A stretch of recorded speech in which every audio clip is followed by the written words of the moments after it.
lot of my family members, but I wanted to get in depth about something that doesn't even only attach to family, you know. It's more so like, what about, and I apologize for the AC in the background, it's blazing hip-hop and R&B, so I'm gonna keep it on. I wanted to address, I guess the term is trauma dumping, but I've had a conversation about this with a friend prior, so I want to touch on the conversation I had with my friend and then jump into the other conversation I had. So about a couple of months ago, I had a conversation with a friend, and he was just like, I feel like it's insensitive or selfish for people to not ask another person if they're mentally capable to take on their problems. And I was just like, huh? Like, what are you saying? He was like, because I feel like because everybody goes through what they're going through and everybody goes through what they're dealing with in life,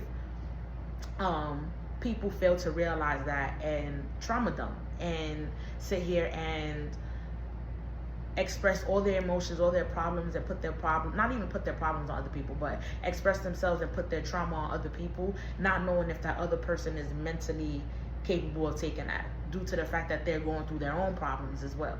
Because one thing that I learned is, and it took me a while to learn this, is that really, like, you have to really be receptive for other people. And it's not even being a situation where you're like, oh, well, I'm empathizing with this person, or no. It's literally, we're all going through something. Have we not all lived in the same fucking pandemic? Okay, so we're all going through something, right? People were on the verge of losing their houses, their apartments. People lost their jobs. People didn't have ways to feed their families. We were all going through something. And how am I gonna sit here and dump my problems and my trauma and my issues on another person who's going through probably the same exact thing, but doesn't feel the need to talk about it, doesn't feel the need to feel like somebody is gonna help them or save them? You know, sometimes that's the reason why a lot of people don't speak up, and a lot of men and women and black women and black men don't speak on their feelings, because their number one thing is, what y'all gonna do? How y'all gonna help? Who's gonna help me? Even if I come here and I tell you my problems, what you gonna do? So that's a lot of the reason why a lot of people don't express themselves and don't tell their problems and don't open up to people. But then you do have these people who, you know, are okay with sharing their whole entire life with you. They will literally sit here and share their whole entire life with you, and they're okay with that. We're not even thinking that they're wanting something in return. They just wanted a vent. There's people like that. There's people that just want to talk. And then there's other people that want to talk but want a solution after. I get it. Because why talk about something and you're not getting the solution out after? You know, it's just, at this point, I'm just talking. But sometimes when you're friends with somebody, like, there's a gray area and there's a thin line between that, because it's like, this is your friend, right? And your friend is going through something.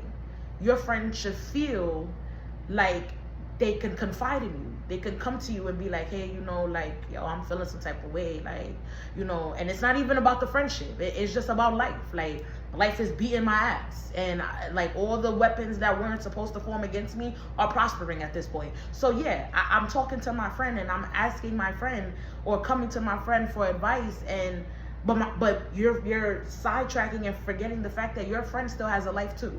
Your friend is still going through something as well. Your friend may be going through like a situationship or a breakup, or can't pay their rent on time, or can't pay their phone bill. Their friend is going through something. But we take away from that fact because they're our friend and they're supposed to help us. That's not how this works. If you are friends with me and we are friends with each other, you kind of have to learn my mannerisms, and you also have to learn who I am as a person.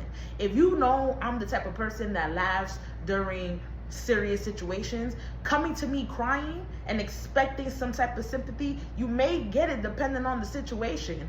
But my defense mechanism when it comes to you know, somebody being so emotional and I'm not like that, you know, that's just in a scenario, an example, but you know, it will come off kind of crazy, you know. So you kind of have to learn your friends, like the same way you learn the person you're in love with and the person you're in a relationship with. You also need to learn your friends and learn who they are as people, because You can't sit here and say 8 out of 10 times I'm there for you every time there's a problem in your life, and then the 2 times where I can't because I can barely get there for myself, now I'm a bad friend.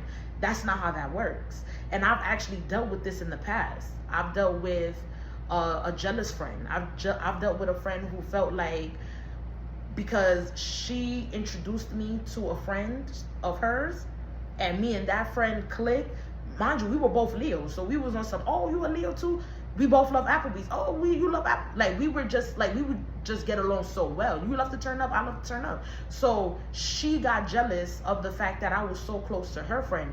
Get it? And you know what?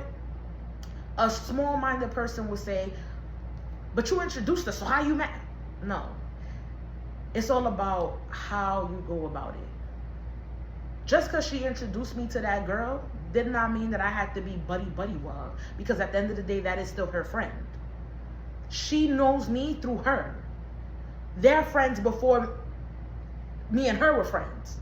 Me and the new girl was friends. So I can't sit here and even be upset at the fact that she was upset that we were so cool with each other. But it just happened to happen that way. And because of the things that my other friend was going through, she's not my friend anymore, but because of the things that the other girl was going through, you know, she felt a sense of being territorial. She felt a sense of betrayal.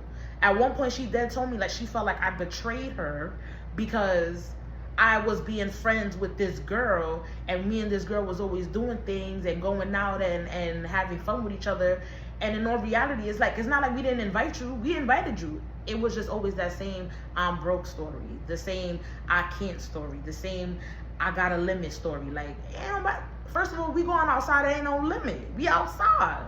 And this was before outside was outside. You know what I mean? So it became a lot after a while. And after a while, like, you kind of get tired of your friend kind of just always giving you this sad fucking story.